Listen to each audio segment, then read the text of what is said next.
1000 अरब की संपत्ति वाला अमीर व्यक्ति एक सुविधा स्टोर में आता है, लेकिन वहाँ वह अपने बॉयफ्रेंड को किसी और औरत के साथ बहुत मस्ती करते हुए देख लेती है। दोनों के हाव भाव काफी ज्यादा नजदीकी होते हैं। तीनों एक पल के लिए वहीं जड़ हो जाते हैं, लेकिन वह औरत सिर्फ हल्की सी मुस्कान दे देती है। जिंची जल्दी से आगे बढ़कर सफाई देता है, ये वैसा नहीं है जैसा तुम देख रही हो, इसी वजह से तुम्हें गलतफहमी हुई है। गर्लफ्रेंड ऐसा दिखाती है जैसे उसे कोई फर्क ही न पड़ा हो। हालात बिगड़ते देख शिंग शिंग भी सफाई देने आती है।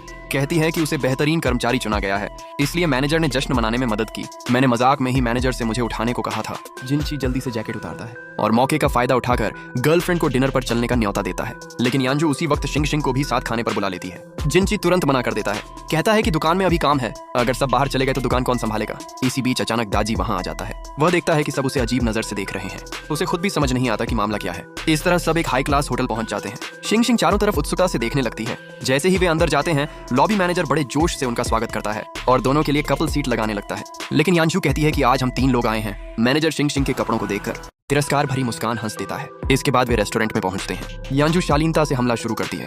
वह शिंग शिंग से कहती है कि जो पसंद हो वही ऑर्डर करे, लेकिन सिर्फ मिडिल स्कूल पास शिंग शिंग मेन्यू पढ़ ही नहीं पाती। वह घबराकर चारों ओर देखती है। यांजू ये देखकर खुश हो जाती है। तभी शिंग शिंग मेन्यू बंद कर देती है और कहती है कि वह कभी इतनी महंगी जगह नहीं आई, तुम जो खाओगे वही मैं खा लूंगी। मैं बिल्कुल भी चूजी नहीं हूँ। लेकिन यांजू उसे छोड़ने के मूड में नहीं होती। वह पूछती है कि तुम किस तरह की रेड वाइन पियोगी। तभी जिंची माहौल संभालने आगे आता है और वही वाइन ऑर्डर करता है जो 2 साल पहले उनकी डेट की यादगार थी।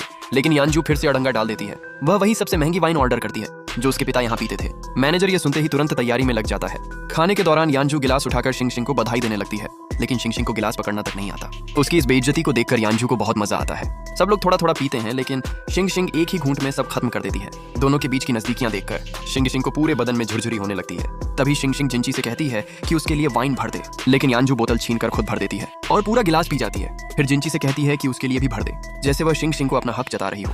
शिंग शिंग गुस्से में सिर्फ खाना खाने लगती है। यांजू फिर से हमला करती है, काम पर पूरा ध्यान देना और कोई गलत ख्याल मत लाना। इसके बाद दोनों एक दूसरे को घूरने लगते हैं। जिंची असहज होकर चुपचाप खाना खाता रहता है। उसके सिर पर मानो काले बादल छा जाते हैं। तभी यांजू अचानक अपनी गलती मान लेती है।